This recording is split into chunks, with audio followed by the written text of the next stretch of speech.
What happens when the thing you've barely dared to dream for actually comes true?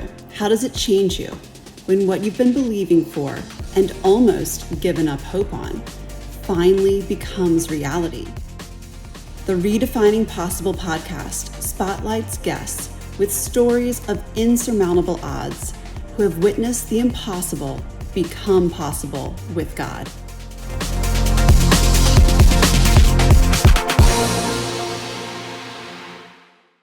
Hi everyone, it's Peyton Hoffman here with Redefining Possible, and I am so excited for this week's episode. You all, I have the honor of having one of my very dear friends, Rachel McCord, on this week, and her story is going to just transform. So sit down, listen up. She is going to talk about what it's like to have gone through a series of circumstances in her life that had limiting mindsets that she needed to overcome. She had to break those off, and then talks about her journey through heart surgery. You all are not going to want to miss this. It is such a deep, beautiful, vulnerable story about how we see God move and what he can do and how we truly can redefine what is possible in our lives. Listen up, and can't wait for you all to hear it.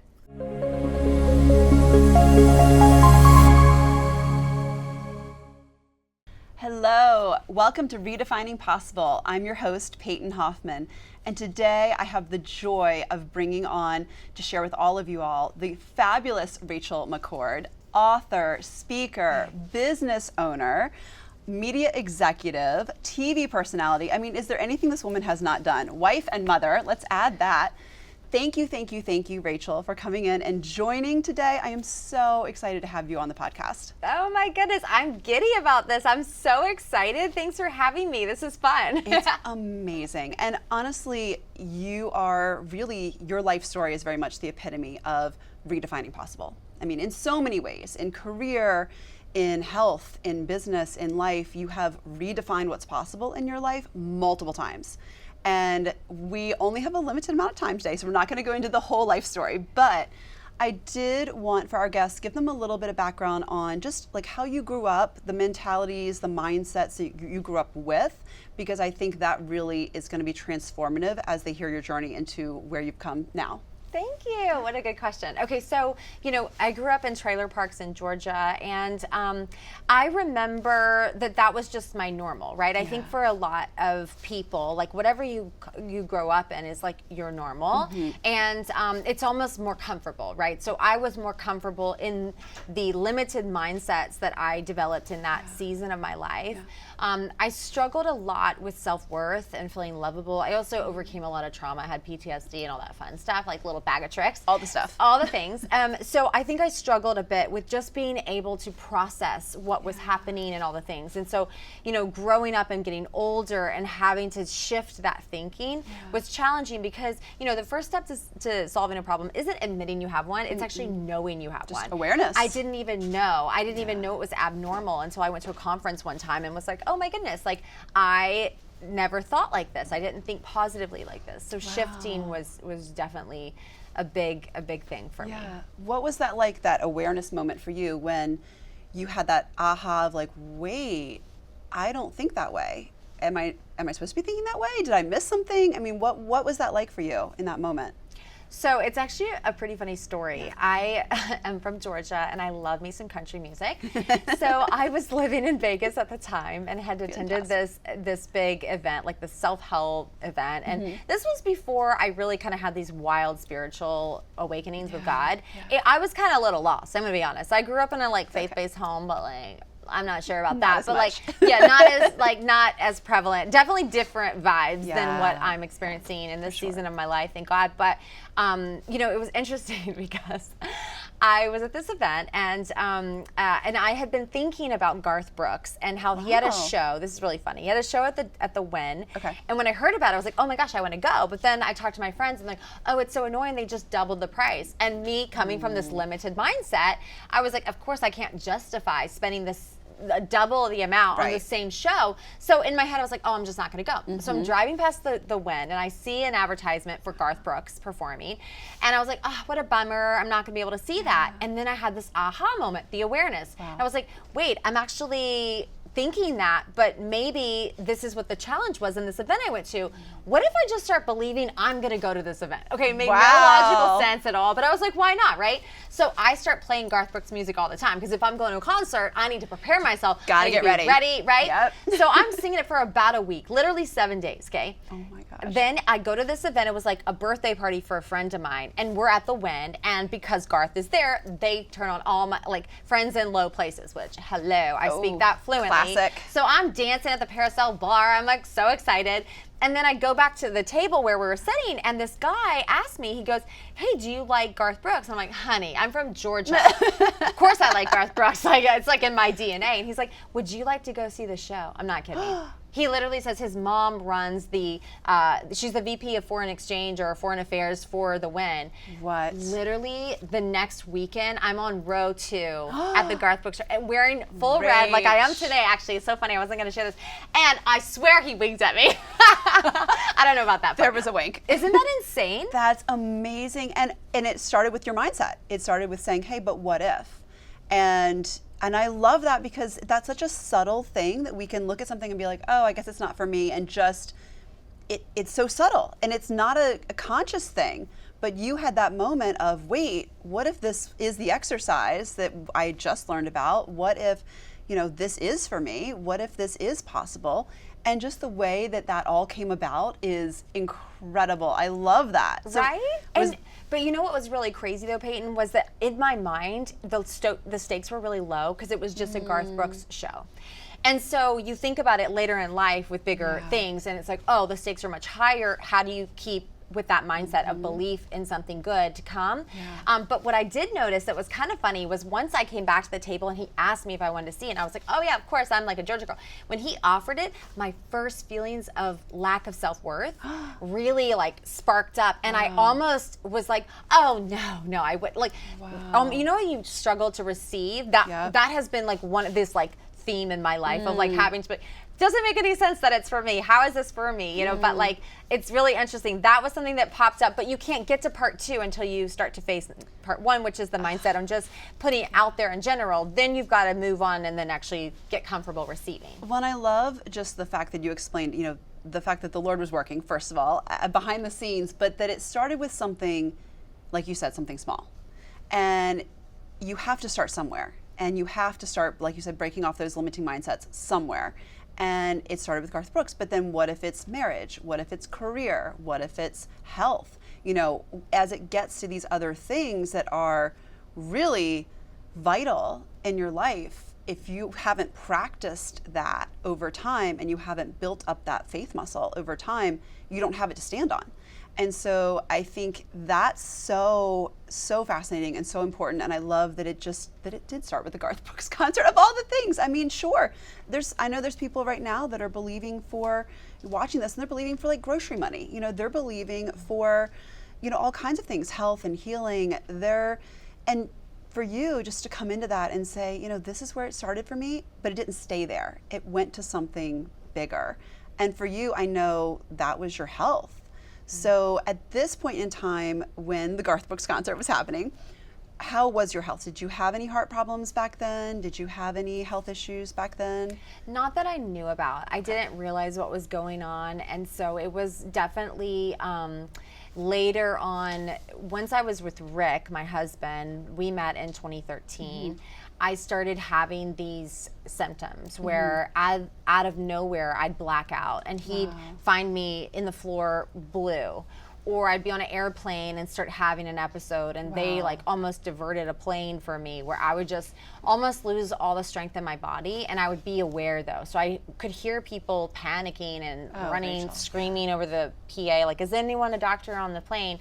But like I felt like it would be like lifting a mountain to move my arms. Wow. Craziness. Wow. And so obviously, I mean, looking back, we know now the change in altitude made a big difference for you, obviously. So maybe take us forward. I mean, you've had this practice, you've started breaking off limiting mindsets, you've started realizing your self-worth, started practicing receiving, which is key for, marriage, and being a mother, and being a business owner, and having the trajectory that you've had. So I love that you're practicing all of these things.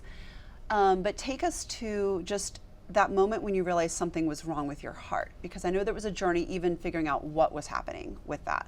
Yeah. So in that season when I had met Rick, I was excelling in business, right? Like, quote unquote. Like, I was doing all the things. I was going to 5 red carpet events a night. I wrote my book in like 6 months. I would like sit on my couch for 17 hours and just crank.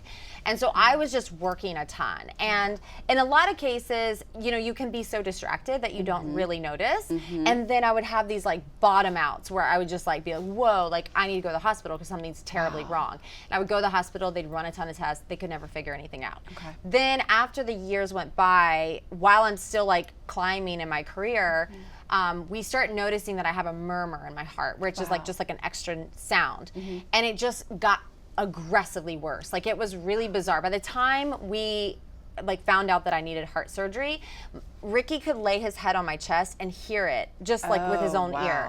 When I went to a different cardiologist, because I'd been going to the same one, once we found it, I went in and he was like, okay, you might need surgery later on in like your 60s, but we're gonna watch it. It was like very like chill, like probably not. Check it out. And I was like, okay, I mean, what? Like, you know, it's like, it's just so weird. And then he's like, all right, but we'll see you next year for an echo. And I'm like, all right. So every year I kept doing my annual echoes and nothing, like he was just like, oh, you're still fine, whatever. Wow. But I was like, but I'm having really bad symptoms. Like, I can't walk up 1 flight of stairs. I'm like really struggling. And then while I was giving birth to our son Jude, I was passing out and the contractions were waking me up. That's so scary. While I'm giving birth. And yeah, like really nuts. And I mean, obviously, like, if you tell a doctor I'm under care from a cardiologist, they just kind of assume that you're cool, like is what I started noticing. They'd be like, oh, okay, your cardiologist knows about this more. Yeah, okay, all right, well then it must be something different is what kept happening. So I do all the things. Finally, it was Thanksgiving and I had hosted like an orphan Thanksgiving where I like to host people who don't have a place to go. So I had, my house was full, like 30 people. And this woman was there as a doctor. And we mentioned something and she asked me if I wanted to go do something. I can't remember what it was. And I was like, no, like I kind of have a heart thing. I probably wouldn't do that. It just doesn't, like, I don't feel good when I do that. And she's like, what do you mean you have a heart thing? And I was like, well, you know, we know I have mitral valve prolapse. And so it's just, but like sometimes I just have funny symptoms. And she's like, what are you, this isn't normal. And she's like, obviously like a medical professor, a professional thinking like there's a problem here.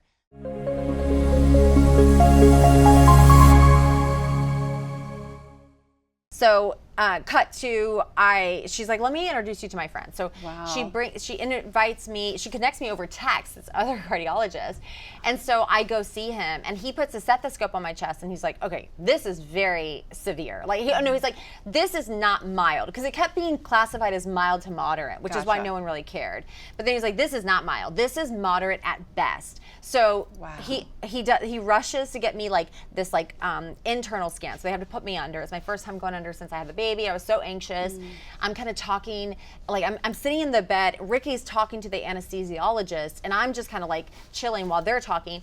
And then Ricky goes, ask him, like, what did you do before this? He's like, oh, I used to do anesthesiology in open heart surgeries. And he's like, but I won't do that anymore. It's terrible. It's a horrible feeling. Everyone's sitting there waiting to see if the heart's going to start beating again. So he's saying all this, and then he looks at me and he's like, what are you here for? I'm like, to see if I need to have open heart surgery. You're like, thank you so much for putting all kinds of fear in me right now in this moment. Wow. Yeah, it was really freaky. And then, you know, it's like, I'm going to go under. And so it was scary. Like, but then when I came out of the procedure, that's when he told me I'm recommending open heart surgery, or I'm recommending heart surgery. We didn't really know the parameters. And yeah, it just became quite a journey after that. Wow. And this was how many years between being diagnosed with, there is a murmur, there's something, and then, I mean, obviously I know you had your surgery a couple years ago, but just how many years was in between all of that? Because it happened over time. Yeah, it was 8 years in between, and the surgery was just a year ago, actually, which is really crazy. Oh my gosh, it feels longer. It feels so much longer. It's really wild. But you know, 6 months before I found out I needed to have open heart surgery, I was doing a show for Bloomberg Television called Female Founders. I was in Times Square on a massive Jumbotron, kind of having this crazy moment. And I think what happened for me, because thinking back to those mindsets, being 13 years old in a trailer park, I decided one day I don't want to go on like this anymore. Like, I want there to be something different for me. I was very depressed, and so I didn't even know what depression was actually, but I would just lay in my bed and just watch the time clip by, because I was homeschooled, so I didn't really have like a place that I was going to. Yep. I begged my mom to let me get a job, so I started working at 13 and just saving up money. And that was the beginning of a shift, because I also started reading self-help books, and I read over 1,000 but by the time I was 19. So I was just hungry for transformation and evolution of myself. And I don't think that I know how to stop that. Like I'm pretty much that girl who's like constantly trying to evolve. So if you think from 13 until that point in Times Square, it was like almost like for the trailer park little girl inside of me, I was like, whoa, like, because I had always identified as that. You know what I mean? It was almost like I couldn't see myself as just a human. I saw it as like, oh, and by the way, it's like it wasn't okay for me. That was the problem, right? Because if you think about it, like, you can be anywhere and be happy if you're content. Yeah. But I think that was my issue, was like I wasn't content with who and what I was and where I lived. I was embarrassed and I felt down about it, which is sad in its own space, right? So I've had to do like a lot of work on just like understanding that, like, why is it that I wasn't enough when I was there? Why was I not worthy of help? Because a lot of what inspired me to start the McCord list in 2013 was that I wanted to help others. And I was on a journey of helping myself for that reason, but I didn't feel worthy to just help myself. To me, that's kind of weird. Like, it's like going to a buffet, like, and just making a meal for yourself. It's like, I want to make a meal and then have a meal to pass. And so I'm happy that I'm wired in that way, because I think it's important to be generous. And I think I have to also learn how to be okay if this is just an hour for self-care for Rachel. Like, things like that were just kind of weird for me, you know? And that comes down to the receiving too, of just, and like you said, valuing yourself, but also saying, you know, it's okay to do that. It's okay to have that breather. It's okay to have that space, and that you are worthy of taking up space. And that is something that, you know, circumstances can teach you differently regardless of where you grow up. I mean, it can be, you can grow up in the nicest home and learn that. And so it really, I think there's definitely more possibility because of societal pressures and circumstances when you're growing up, you know, in a mobile home park or in a similar situation. But truly, I mean, the value of who you are as an individual can be misled and incorrectly taught anywhere. And so I love that you bring that to the table now through the McCord list. You bring it to the table through just all the different entrepreneurial pursuits that you and Rick both are doing, of, hey, there's value in you. There's value in what you have to say. There's value in your purpose. And I think that is, I know where that comes from, the little girl inside of you, but I love that you're able to share that with others and help bring them into that, because that is a very, it needs to be said, and it's a very nurturing thing. So it's just, so we're talking, we're back in the mindsets. You hear you have to have surgery, which sounds scary, and it kind of sounds impossible. I mean, heart surgery is a big thing. And so when you're having those conversations, again, they didn't really know the scope of what would need to happen. But what was that moment when you were like, I don't know if I can do this. Like, this feels really impossible right now. Yeah, so after we found that out, we went to USC to get a consultation. And I'll be honest, I was filled with hope that I was going to see this cardiothoracic surgeon and he was going to say, oh, no, you're not a good candidate for surgery. Because that can happen, right? Absolutely. You can have a doctor tell you to go somewhere. And then it was wild because it was a day when it was me, Ricky, and Jude. And we were trying to juggle, like, have Jude have headphones on so he's not hearing what the doctor's saying, because I want Rick in the room and Rick wants to be in the room. But then, you know, go here and we're coordinating. And it was before, I think it was season 4 or season 5 premiere of The Chosen. Oh, so we were going to that red carpet right after to hang out with Dallas and Amanda. And so I'm in the room, and there was never a moment like, it was just like scheduling. And I was just sitting there and I'm like trying to like hear the words that they're saying and then get out of an abstract floaty space, because I was floating outside of myself. I was like I was like just sitting there like, okay. And like, I'm like staring at my calendar like, yes, that date works. And I don't even understand. Like, I'm like, where is the like in between cushion, like frosting wrapped in this like, where is like the cushion around this situation? Like, I was just overwhelmed. And so we walked out of there, and my sister was watching Jude for us to go to this premiere. And I went to the premiere, and I was just like, hi. Like I was just totally out of it. Like I was just really like lost. And you know, it's like Rick is like so great at like talking to everyone and everything, and I'm just like there kind of alone, just like what?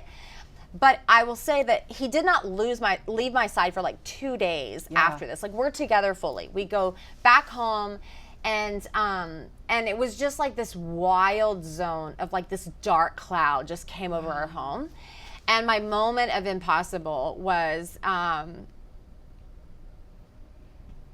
it was when, the first time Ricky left in those 2 days, and he went to go get us sushi, and we were like keeping little man in the king bed with us. We were like sleeping together every night as a family. I love it. I love it. And so Jude had fallen asleep, and we were gonna have sushi downstairs and watch some shows and then come up. So he ran out to get it. Because he saw that you needed space to process this. Like it was just like a Mack truck that hit you all at once. And he could see that in you, that you needed a couple days to kind of just bring your head around this. Like what is happening right now? Yeah, I really needed him and Jude and just like a little bubble of us, you know? And so he was like, I'll be gone. Like it was gonna be 15 minutes, right? Yep. Right then is when the office called. Oh, no. The nurse practitioner calls, and she's like, okay, so you need to choose if they can't repair your valve, which valve you want. Do you want the pig valve, or do you, and I'm like, what? Like, or do you want a mechanical valve? You're gonna have, like, blood thinners, but with the other, you might have to get another heart surgery in 10 years. I mean, this is and I'm literally like back in the office looking at my schedule, like, okay, so I have, like, I mean, dizzy details. Too much. Way too much. And then I was like, I'm trying to get my feet on the ground, because I'm a like detailed J personality type, you know? So I'm like holding space, like the both end. I'm like having this like real abstract panic experience. And then I'm also like, okay, that sounds right. That makes sense. What would you recommend? Like, I'm like, no, I don't even understand what's going on. Then I say to her, this is so remarkable that you guys are able to operate on someone while their heart is beating. Like, it's moving so fast. Like, that's remarkable. Oh, no. Your heart won't be beating. We're going to cool down your body to slow down your heart rate until it doesn't almost need it. Then we're going to put you on a machine for your lungs and your heart. I'm like, so your heart won't be beating for... Okay. And she's like, and then we'll warm you back up and then restart your heart. I'm like, oh. And they had not told you this before, so you didn't know that this is how they do heart surgery.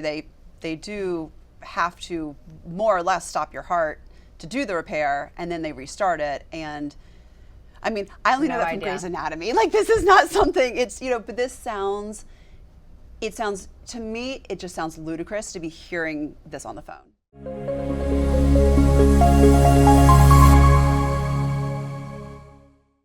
And I would guess, it sounds like you sort of reverted to professional Rachel, and just honestly, it's like a safety, and kind of was like, okay, I can handle this here because what's coming at me is so big and so impactful for my life that I can't even hold that right now. And were you having to make decisions on the phone, like in this conversation, or could you say, hey, I want to talk to Rick, I want to get back to you? Yes, revolving the valve, I could choose which one I wanted to do. But in the room, when we're scheduling, they asked me if I wanted them to saw through my chest. Oh. Or if I wanted them to break my ribs to go. I mean, because they were like, go through your chest. I was like, well, how do you go through it? They're like, oh, we're gonna saw through. I mean, I'm telling you, like, it is not for the faint of heart, no pun intended. No. But what was really wild was not only was that terrifying, but then the next week I was scheduled to go to this Holy Spirit conference. That's right. So I start off, it's on Sunday night, so I'm watching virtually on Sunday night. Then I attend Monday, Tuesday. And as the days are going by that week, everything is just like falling off of me. It's such a weird pace.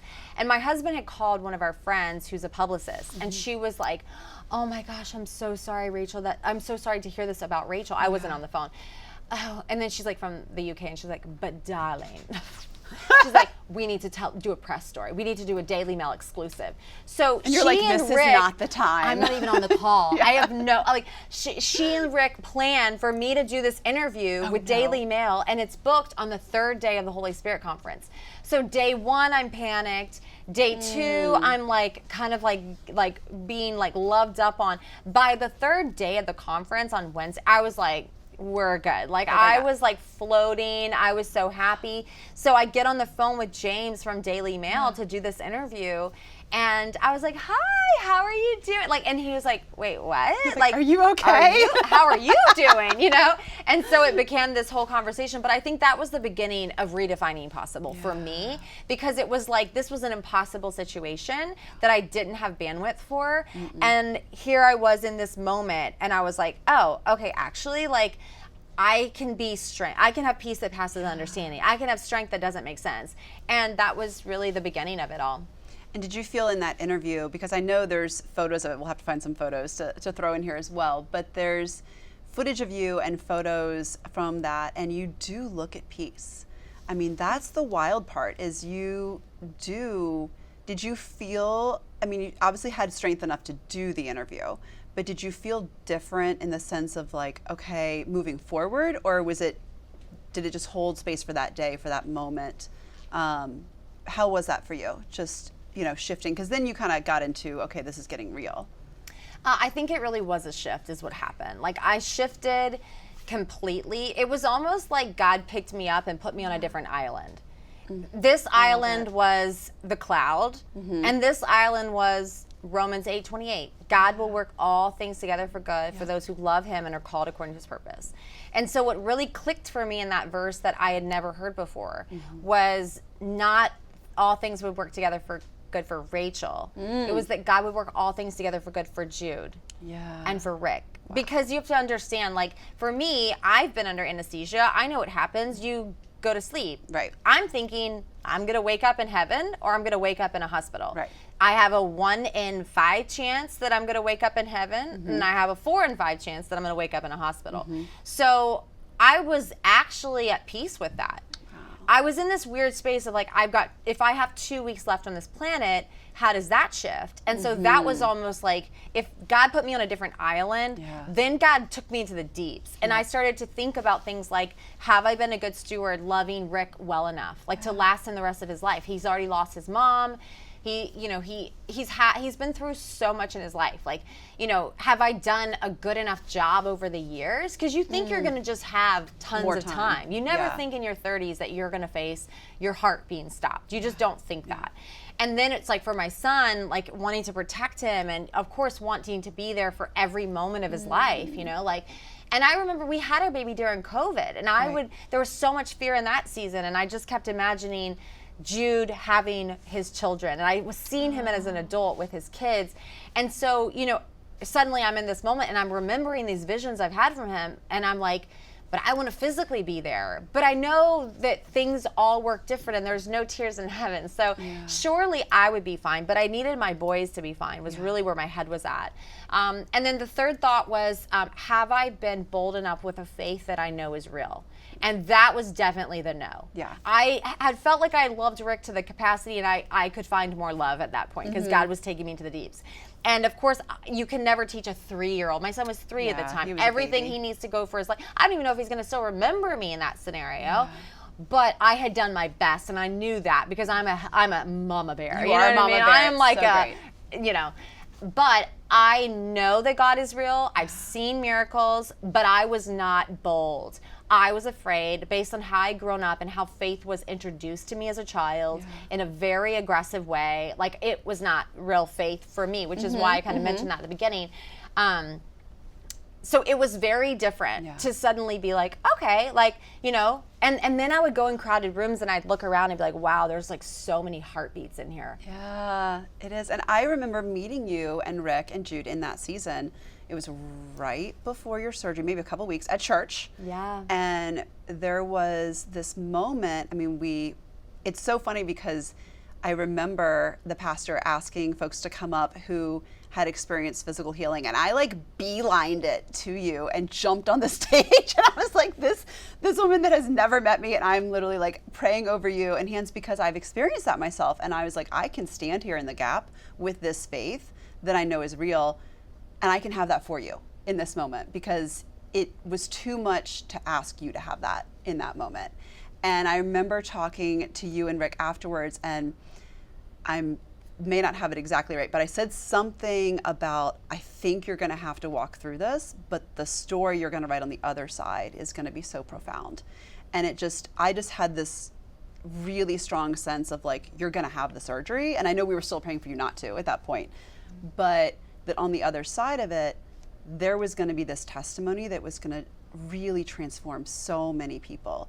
And I love that you're already walking that out. It's already happening. It's going to happen even more.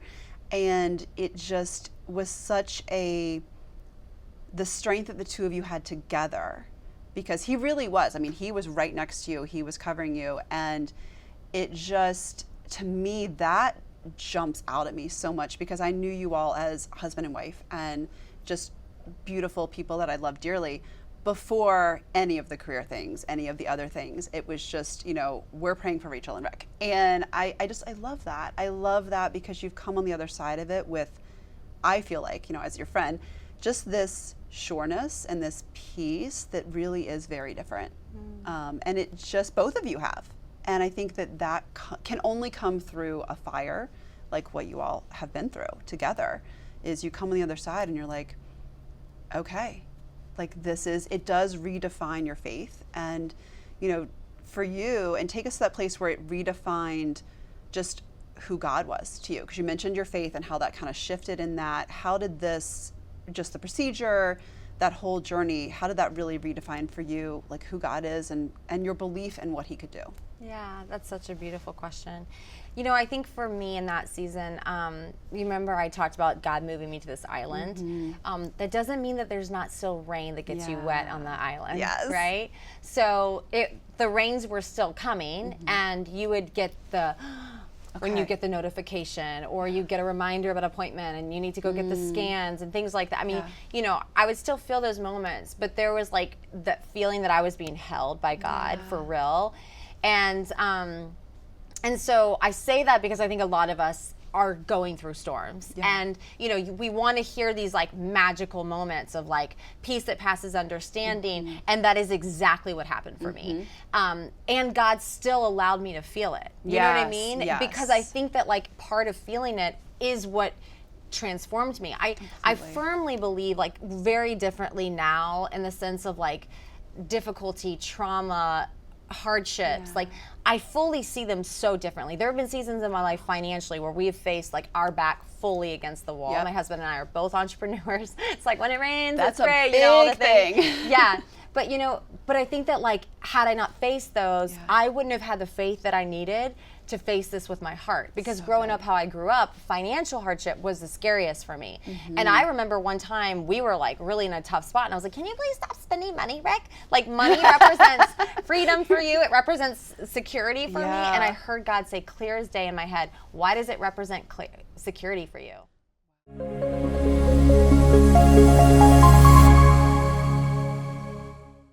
And then all of a sudden I was like, wow. And for 48 hours, I wrestled with, like, it was weird. I felt like I was dancing on a toothpick point, like that, like, what is going, And then after the 48 hours, it was done. I was like, I'm over it. Like, what am I? That's why we don't tithe. That's why we don't give. Because if we don't understand every good and perfect gift comes from above, then we're afraid to give, because we're afraid that there's a lack to it. Like, I'm trying to teach my son this. He literally asked me the other day in the car, because I was driving around like giving money to homeless people.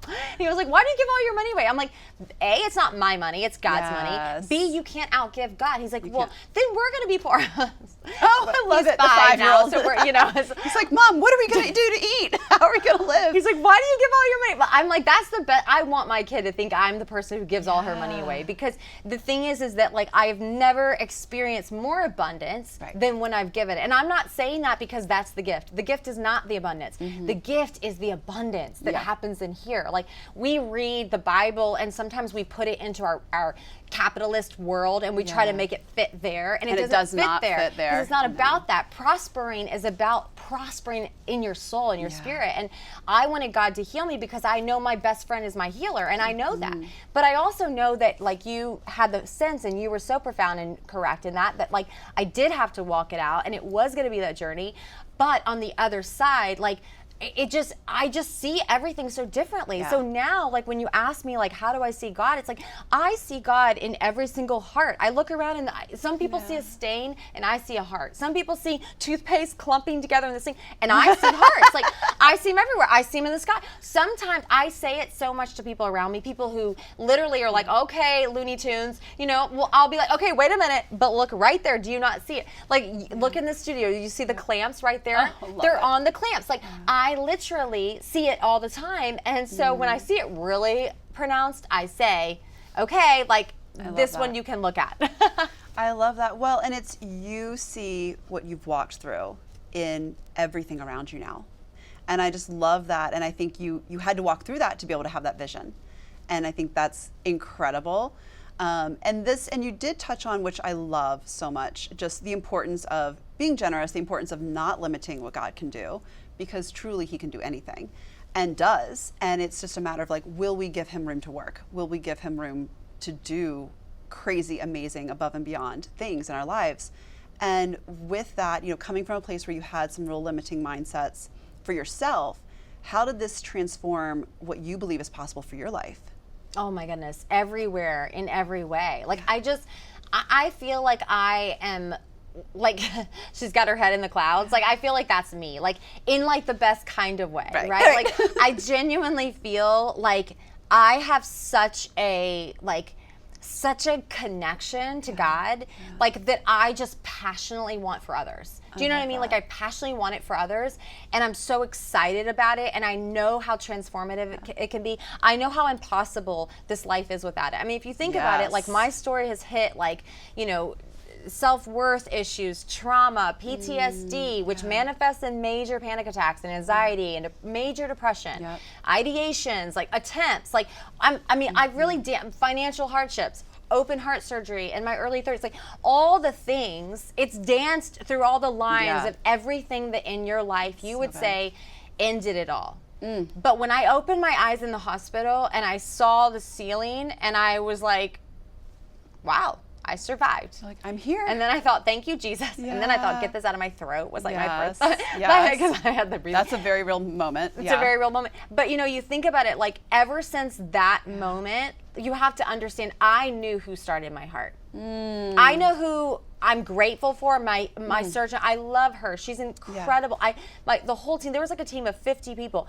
I know who God put in that room, but I know who chose to give me life again. Yeah. Wow. And for you, let's say for people that are watching right now or listening on the podcast, and they're going through, maybe it's not open heart surgery, but maybe it is financial hardship, maybe it is relational hardship, maybe it is limiting mindsets or ideations, or just, I mean, it could be anything. There's so many parts of your story that people could identify with in this moment. What advice would you give to someone who is looking at a situation in their own life and saying, like, this looks impossible? Whatever this is, what would you say? Yeah, that's the easiest one for me. It's worship your way through the OR. So on the drive to the hospital at 5 o'clock in the morning, right after I kissed my son goodbye, and I said, I'll see you on the other side. We turned on the worship music, and tears are coming down my face. My arms are in the sky, and I'm just worshiping. I get into the hospital. I'm terrified. They're about to roll me back. I'm just worshiping. And that's what I would say. Worship your way through whatever that OR is for you. Keep your eyes on Jesus. He's so real. He's so real. He loves you so much, more than any of us could possibly fathom. And if you just keep your eyes on him, the storm gets smaller. Everything gets smaller. And here's the deal. Like, even if you don't believe in him, like, borrow my faith, because I have seen miracles that don't make sense. I've had visions. I know things that don't make sense. It's literally like you have to just imagine the whole world, like the way that I see, because remember how I said I had my head in the clouds. Like, I genuinely see this life, like the deadlines, the schedules, the calendars, and the emails, and all the pressures that we face all the time. I literally think of it as like the life board, you know, like the game of life. Oh yeah. I feel like that has been put on top of life. And if you can just swat that board away and just exist in the holy presence of God, nothing else matters. Like genuinely, like God will give money that you need. God knows what you need. Like, aren't you more valuable than these like flowers of the fields that he dresses so beautifully that today are there and tomorrow will be cast in the fire? More than the sparrows that he knows when one falls from heaven. Like, God knows the storm you're facing, and he will come through in these tiny ways, for me, as small as little hearts, to show you how incredibly large and big he is, and how much bigger than the problems that you're facing. And I don't care where that bottom is. For me, one of my bottoms was trying to end my life and my husband stopping me. Like, I'm telling you, like, I get it. I see it. I see you. I get it. But if you would just open up your sweet heart, like open your heart and just say, like, God, if you're real, like, could you just give me a sign? Could you come through? Can you just show up? I have heard stories from people who were atheists and didn't believe anything. I've heard all the things. Yeah. It's so transformational, and typically it takes the bottom for people to get there. But wherever you are, like today could be the bottom of the end of your faith. Yeah.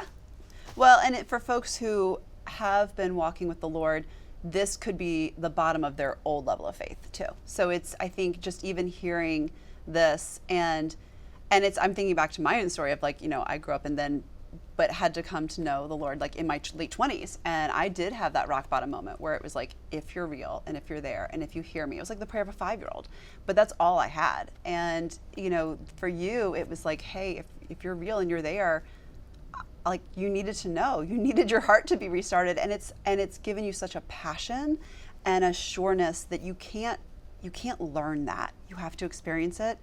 And I love how encouraging it is and how much it's going to transform so many lives. I have no doubt it already is. And I just love how it's already transformed you and Rick, and your marriage it's deeper, it's more sure. I mean, you as a mother to Jude that was already beautiful, but it's just like this next level kind of thing that's happening.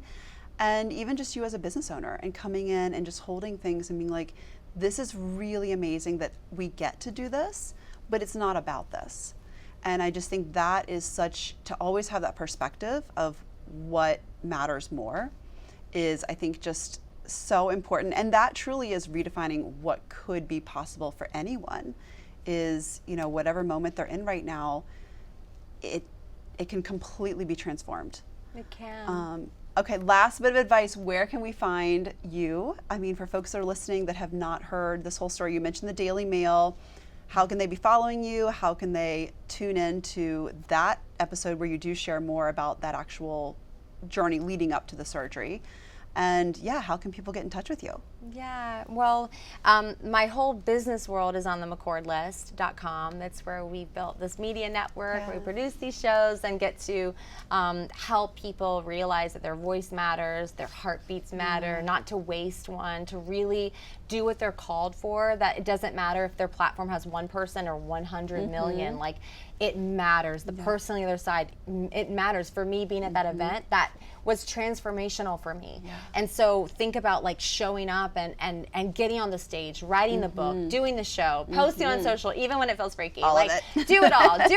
Do it for the one human who needs it. So that's all the McCord List. I also founded a faith-based apparel brand called Holy Spirit Vibe, and that's my baby. It's such a ministry. I give it away faster than but, you know, for me, it's like, you know, I'm living in the swell of God's glory. Like, I'm just literally just getting to like watch him do unbelievable things that make no sense. I have no clue still why he chooses me for the things he chooses. Like, you know, like that's, I'm gonna have to probably deal with a lot of that in heaven, you know, one day. But no, it's really, life is so much more than what we have thought it is, and so it's such an honor. It's such an honor to sit here with you. And it has been so special. Love you dearly. I am so grateful to have had you on today, and we'll have to bring you back. There's so many more stories, and we know that. But yeah, thank you for just being transparent and vulnerable and sharing with everyone today and letting everyone be encouraged. Thank you all so much for joining this week's episode of Redefining Possible. We cannot wait to see what's going to come up next, and I'm just so thankful for Rachel McCord and her time today to share with you all this incredible journey that we're all on together.